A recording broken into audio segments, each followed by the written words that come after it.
copyright notices. If you wish to read, pause the video. The original videos are linked in the description down below. Enjoy. Alright then, so in this one, I cannot find the original uploader to this video, so if you do find it, let us know in the comments down below. But the person's channel what this is from is Ash. Again, I'm not going to put any thingy on the video because I know it's not his video, and I would like to credit the original person which uploaded the video. But we're going to be looking at police turning up to somebody's house of a malicious terrorist threat report. I'm pretty sure that's what it is. We'll just get straight into it and break it down, and then you can have your opinion through it and at the end. Okay, so we've just been asked to come and speak to you. We've received some anonymous information. Yeah. You're the source of a threat of violence. You come to London to cause violence against the Jewish community. Not at all. Not at all. LinkedIn. No, we don't know. Well, I was having a debate with someone on LinkedIn, and they said they would report me. So that's probably what it is. It was all open. It's all open to see. So I haven't threatened anyone. Been there all my life. Would it be right to take a few details because we've got to write a report afterwards? Well, say that we spoke to you. You can say you spoke to me. Yeah. Okay. Well, So, You guys come in. No. You guys go in. You come in. So Please, you just go. Go upstairs Yeah. with the So Alright then, so what we're getting from this so far is these two officers have turned up to this person's house of a malicious complaint of a healthy debate on LinkedIn. The first thing they've got wrong immediately is saying he's coming to London to attack the Jewish community. This person just said he's lived there all his life.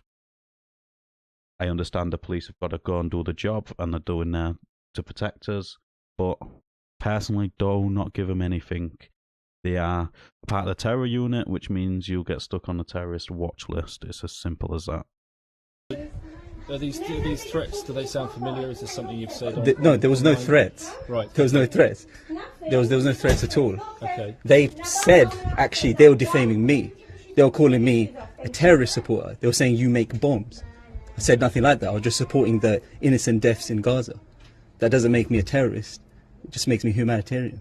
Because that's all I did. And they're all open to see. Not deleted anything. It's all open to see on LinkedIn. They took screenshots. They said they're going to report me. I said okay. Okay. Well, maybe that's what's. That's what it is. And you can read those. If they're on there, they should have sent it to you because that's what they said they would, right? Okay. And not one time did I make a threat. Did I claim to do anything? I've studied law myself. That's what I practice. I'm not. Okay. That's not what I do. I've been there all my life. I haven't come to London. I was born here. Okay. 37 this years. Is just what we're told. Yeah. Yeah. We're given a small piece of information and come to us. That's fine. Well, yeah. There you go. That's what's happened. Okay, so can I blame these officers for coming to do their job? No. Can I fault them for not having all of the information? No, the person who reported them is the one which is at fault here. The person recording, he is doing the right things in my opinion. He is dispelling any suspicion of him being a terrorist by answering certain questions, but not all questions. Remember, you don't have to help the police, but in certain situations it's better to say some stuff rather than say nothing. In this case, because it's for terrorist offences, it's best for him to dispel their suspicion of him being a terrorist. That doesn't mean giving over your details or anything like that. So don't ever do that. These officers, in the other hand, I don't know if they did hand over the details before the conversation, but they should have identified themselves with their collar numbers and what station they're based from.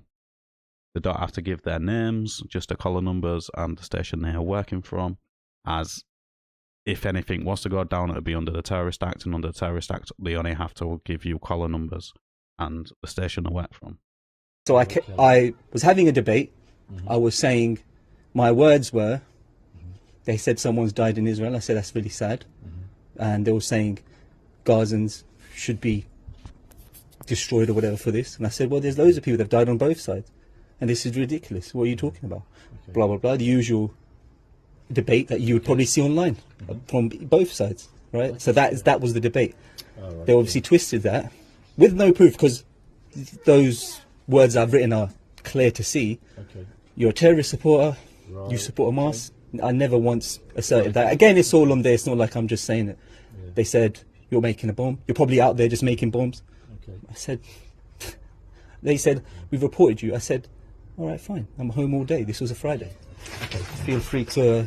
So just in regard to, because whoever's contacted us, and Yeah. it's anonymous, has Yeah. said you have made a specific threat to the Jewish community in Not London. one bit. If So I guess this is the problem in it with anonymous tip-offs. They could just lie completely. No, this person, if he hands over his details, which he is not really going to need to, because under the Terrorist Act, they could probably find out who he is through his address and his cars and all that sort of stuff. Find out who he is, and now he is on the terrorist watch list for probably the rest of his life, which means he'll be on a no-fly list and all this other stuff. So in this situation, it's best to dispel their suspicions and hope you've done the best to do that. The worst situation is you haven't done that, you get stuck on the terrorist watch list and all this other stuff, and the people that made the complaint, the bogus complaint, gets away scot-free with no repercussions. But there should be, because it is actually an offence to make a false police report with the intentions to cause harm or distress to other people. if you look at my LinkedIn, because that's the only social media I pretty much have, Yeah. I said, I have friends that are Jewish. This isn't one of those, I've got black friends. I said, I've got friends that are Jewish. I support all Jews, and I support anyone that stands with the truth. Right. Not supporting someone is not a threat to anyone. This conflation between someone doing something bad means I then hate everyone. Like, if you did something bad, and I'm guessing you're white, so I now hate all white people. It's not true. I can hate you for what you're doing and not hate another person's white. And that is exactly what I said. And if they had a shred of proof of that, they would have sent that to you. Yeah. Because they said, we've taken screenshots of your... And they were like, we're taking a screenshot. I said, go ahead. Sure. Not deleting anything. So I would have thought they would have sent those screenshots, but there's a reason they didn't, because it would have just shown a debate somewhat heated on both sides, but still just a debate and still keeping within the parameters of what is right and wrong. No threat to no one. So when I If anything, they threatened me. Okay. So the person which is recording, I think is very well spoken, is saying exactly what I believe he's put onto his LinkedIn profile. If he's got that there, really the best thing he could do is just show the debate to the officers and let them make their decision from that. You don't have to, because like I say, you don't have to assist in anything like this, but the fact that it's a terrorist thing, I personally would, because I like going on holidays and stuff, and I like going abroad, and I don't want to be stuck on a watch list. Fine. So when I go write my report, from your perspective, this is a malicious... It's actually defamation, which I'm going to be taking legal advice on, because... Do you know who these people are that you were speaking I don't to? know them as... In LinkedIn. It's in LinkedIn, so I don't know them. But one guy is from Boston. He's a researcher at Harvard University. One guy lives in Tel Aviv. He's a lawyer and some tech specialist or something along those lines. They pretty much ganged up on me. They pretty much said, like I said, you're a terrorist. You're probably making a bomb. You're a threat. All because I was supporting the innocent citizens of Gaza. And I was using the word Zionist. Right. And they said, oh, you're just interchangeably using that. What you mean is Jews. I didn't even say a threat to Zionists. So it wasn't like I was threatening Zionists. I wasn't even doing that either. Listen, if, this isn't actually our case. We're the kind of guys that get sent out to just ask the questions. We're not from here either. So as an emergency, we come out from a different borough. So All right, okay. I know you got your camera. I know you're concerned. Of course, yeah. Obviously, you don't want all your neighbours hearing. Okay, so I do think these officers are going to try and do the right thing. I think they will look into it, and well, they've got to, aren't they? It's terrorist threats, so they've got to look into it properly. And hopefully they do find it's a malicious complaint, and they do the right thing by tracking down the people who made this malicious complaint and prosecuting them for the correct offences of making a false police report and wasting police time, precious resources as well, because like they said, they have it's an emergency call, so they've been sent out from a different borough to come off their normal job. And yeah, the people who make false police reports should be punished for it and made an example out of, so other people don't do it. Our police resources are pretty special to us. We should not abuse these resources, and I don't think the police should abuse their resources neither. I know you're concerned. Of course, yeah. Obviously, you don't want all your neighbours hearing what we're talking to Yeah. you about. That's up to you. I can't force you to do it. Yeah. Is it okay if we come in and take some details? Well, I'd We rather can we, write the I'd report. rather we just do it here. It's fine. Can we just take some No problem. details We and, can do it here. Okay, no problem. You okay for Yeah. I'll just put that in. so we just need to take some details. So No we can come problem, back and that's- write that it up is- and say we spoke to you and this is course. what he was and it was a family home. Yeah. So I don't use LinkedIn. I don't know if you know I'm not LinkedIn. the. So with LinkedIn, Yeah. do you have like just because we need to check this out? Yeah, it's fine. No verify problem. what you're saying. Yeah. So what's your At this point, I would have just given him a LinkedIn account and name and left it at that. I would not give him my personal details like he is requesting. I would not let him in your house, because once they're in there, they do not have to leave. So there's a fine line of compliance and giving up your rights. Obviously, in this situation, I would comply to an extent because, like I say, it's under the Terrorist Act. Last thing I want is putting on the terrorist watch list. It stops you from being able to do a lot of things.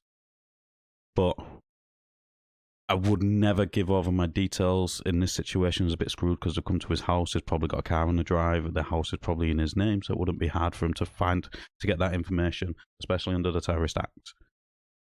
I would never let him in my house.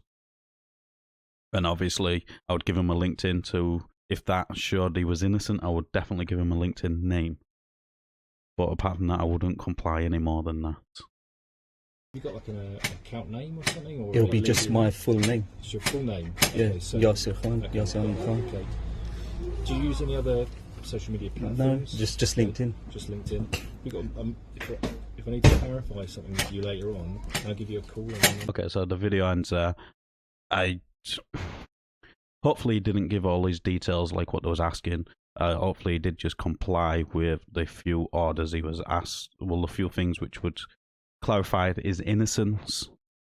Like I say, in situations like this, in most situations, if it looks dodgy, you're better off justifying your actions or your behaviour to not be charged with anything, rather than be charged with it and have to go to court and fight your innocence, rather than them proving you're guilty. It's a long process. But in this situation, I don't know if the officers identified themselves. I'm unsure of that. They just were sent there on an emergency call because of an anonymous tip-off of him being a terrorist. Totally understand, totally respect that. This guy did, in my eyes, he did his best to dispel their suspicions of him being a terrorist. So in this interaction, what could have gone better? The guy could have refused to answer any more questions after a certain point. The police officers, I can't really fault them. They've just come to do the job. This person obviously has been put in a situation where he has to justify his freedom of speech and his opinions online because of some people which have decided to be malicious against him. But that's just my opinions. Let us know in the comments down below what you thought of this interaction. As always, like the video, it does open YouTube's algorithm, and I'll catch you on the next one.